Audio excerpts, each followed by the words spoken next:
Everyone, I am Rohit, your IELTS teacher, and आज हम करने वाले हैं एक और आइल्स रीडिंग।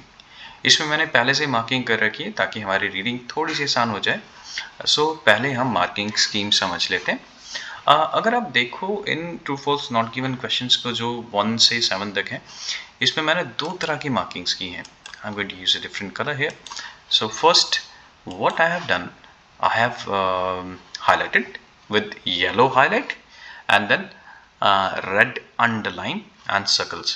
So अब मैं आपको समझा देता हूँ। जो आपकी येलो हेडलाइट्स हैं, हाइलाइट्स हैं, ये आपकी पैराग्राफ की वर्ड्स को दिखाते हैं, मतलब ऐसे वर्ड्स जिससे आपको पैराग्राफ की लोकेशन मिलेगी। नाउ अंडरलाइन क्या दिखाता है? सो अंडरलाइन शोज कि भाई लॉजिक क्या है। Underline is for the logic. So keeping this thing in mind, चलो क्वेश्चन हम पढ़ते हैं। So true false not given question पहला वाला कर रहे हैं। Eris pointed out that children did different types of work from adults during the middle age. तो ये हमारा क्वेश्चन है।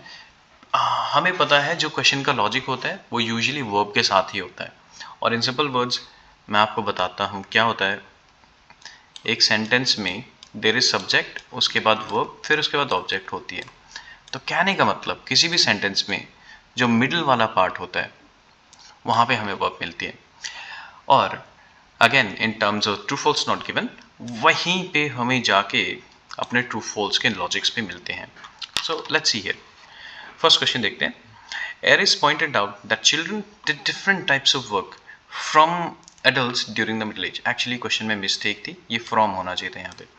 तो यहाँ पे लिखा है कि जो बच्चे हैं, okay first let's quickly understand कि हमारे पैराग्राफ लोकेशन क्या है। तो हमें पता है बीच में तो पैराग्राफ लोकेशन वाले वर्ड नहीं मिलेंगे, बल्कि हमें शुरू में मिलेंगे। सो लेट्स सी।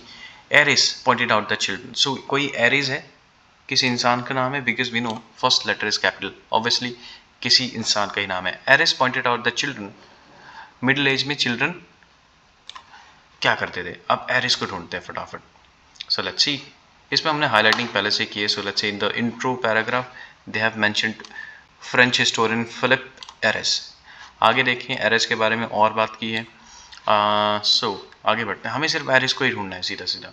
अब हमें पता है एरिस की बात है यहाँ पे, and now they have talked about Aries and they are using he to describe and talk about Aries. Let's complete quick to the question and देखते हैं कि पूछा क्या है क्वेश्चन में। So question ask, he did different types of work. Let's say children did different type of work from adults. So actually they're comparing कि इस time में बच्चे, चिल्ड्रन जो वर्क करते थे, लेट्स से वो एडल्ट्स के वर्क जैसा नहीं था, मतलब the work was different. So that is actually comparison. So we have solved many comparison based questions. ये भी उसी पे डिपेंड करता है। Let's see the question. आगे बढ़ते हैं यहाँ पे। ही स्क्रूटिनाइज्ड मिडावल पिक्चर्स। मिडावल की बात है, मिडावल पीरियड भी मिल गया हमें। Alright, so this is the location, is perfect location, and diaries, and found no distinction between children and adults as they shared similar leisure activities and often same time of work. तो यहाँ पे इसने comparison किया है। So what he is saying that children and adults when it comes to work ये same ही काम करते थे, सिमिलर काम करते थे। नाउ क्वेश्चन सेज ये दोनों सेम काम नहीं करते थे, their work were different. So हमें कॉन्ट्राडिक्टरी इंफॉर्मेशन मिली है इसकी उल्टी, that means this answer is false. So this was based on comparison. अब नेक्स्ट करते हैं। During the middle age going to work necessary means children were unloved indicated by Aries. Middle age की बात है, वहीं पे बात होगी। काम करना necessary means children were unloved. तो यहाँ पे बोल रहे हैं बच्चों को पसंद नहीं किया जाता था जो बच्चे काम करते थे। Let's see after this only. Aries however pointed out that this is not to suggest that children were neglected, forsaken or despised. यहाँ पे लिखा है they are saying children were not neglected or despised. कहने का मतलब क्या लिखा है इन्होंने? यहाँ पे क्या बात हुई है? अगर हम देखें ये नेगेटिव और पॉजिटिव लॉजिक है, तो यहाँ पे नेगेटिव बात हुई है overall. They're saying children were unloved. अब यहाँ पे क्या बात हुई है, क्वेश्चन पढ़ते हैं। क्वेश्चन कहता है नॉट निग्लेक्टेड। सो यहाँ पे बात हो रही है नॉट एंड निग्लेक्टेड, मतलब दोनों नेगेटिव बात है। दैट मीन्स अगर मैं नॉट निग्लेक्टेड को कहूँ तो ये ओवरऑल पॉजिटिव बात होगी। सो नॉट निग्लेक्टेड का मतलब होता है दे were accepted obviously. So overall यहाँ पे हमें सेकंड वाला मीनिंग जो है वो पॉजिटिव आ रहा है। दे वर नॉट निग्लेक्टेड और they were accepted, in other words we can say. अब देखते हैं वहाँ क्या लिखा है। यहाँ लिखा है दे वर अनलव्ड, मतलब दे वर निग्लेक्टेड सिनोनिमसली देखिए, और वहाँ पे लिखा था दे वर नॉट निग्लेक्टेड, मतलब ये उल्टा हो गया। This answer is false. यहाँ पे मीनिंग नेगेटिव दिया है, वहाँ पे मीनिंग पॉजिटिव दिया है। Let's C. Scientists think that overworked labor damages the health of young children. So they're saying scientists think that overworked labor damages the health of young children. तो यहाँ पे बात हो रही है, मेन हमें पैराग्राफ ढूंढना है जहाँ हेल्थ ऑफ चिल्ड्रन की बात हो और ओवरवर्क की बात हो और साइंटिस्ट की बात हो। Let's see, let's quickly find out where they talking about overworking. So हम आगे बढ़ेंगे तो overworking overworking overworking overworking overworking overworking overworking overworking overworking overworking overworking की कोई बात नहीं है। चाइल्ड लेबर की बात यहाँ है जी। Force to work for long hours, थोड़ा सा ओवर वर्क वाला लग रहा है हमें। सो पहले मैंने हाईलाइट किया हुआ है ताकि हमारे लिए इजी रहे। In mines, workshops and factories social reformers began to question whether labouring long hours, अब यहाँ पे ओवर वर्क की बात होगी, from an early age would harm children's growing bodies. They began to recognize the potential of carrying out systematic studies. So यहाँ पे लिखा है social reformers began to question whether laboring long hours.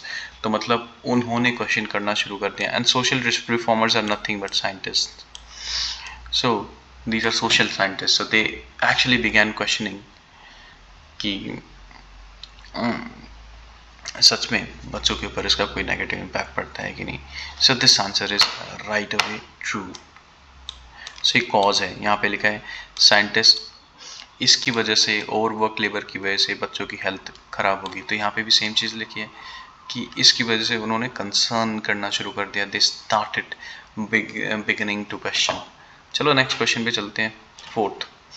ये थोड़ा सा ट्रिकी है। तो usually क्या होता है, IELTS reading is more than just IELTS reading, it's typically reasoning. So let's see यहाँ पे क्या लिखा है। The rise of trade union majorly contributed to the protection of children from exploitation of the 19th century। अब हमने yellow वाली line का मतलब क्या है, वी ऑल्सो नो। यहाँ पे हमें आइडिया मिलेगा, पैराग्राफ मिलेगी कहाँ पे। तो पैराग्राफ कौन सा वाला होगा जहाँ पे राइज ऑफ ट्रेड यूनियन की बात होगी। So quickly let's search and see where they're talking about rise of trade union. यहाँ पे तो बात नहीं थी। Let's quickly read rise of trade union. यहाँ पे लिखा है trade union, trade union, trade union की बात हो गई। We have got the trade union and rise of schools factory for children. So we got similar language. अब आगे क्वेश्चन पढ़ते हैं। क्वेश्चन क्या कहता है, प्रोटेक्शन चिल्ड्रन फ्रॉम एक्सप्लॉयटेशन। अब यहाँ पे लिखा है राइज ऑफ ट्रेड यूनियन, ये आ गया हमारा, हमें आइडिया मिल गया, पैराग्राफ मिल गया। अब लॉजिक पढ़ते हैं क्या लिखा है। Majorly contributed to protection of children from exploitation in 19th century, मतलब कह रहे हैं इस ट्रेड यूनियन की वजह से प्रोटेक्शन हुई सबसे ज्यादा, मेजरली। सो हमारा मेन कीवर्ड यहाँ पे majorly. So they have quantified कि ट्रेड यूनियन का कितना कंट्रीब्यूशन था, मेजर कंट्रीब्यूशन था। And we know major contribution means a contribution of more than 50%। Let's say major मतलब तो ये होता है, अगर मैं कहता हूँ मेरे पास 100 लीटर पानी है और majority of that is spent, that means उस 50% ज़्यादा मैं उसमें खर्च कर चुका हूँ ऑब्वियसली। सो मेजर कंट्रीब्यूशन कहाँ से आ रहा है, यहाँ से आ रहा है।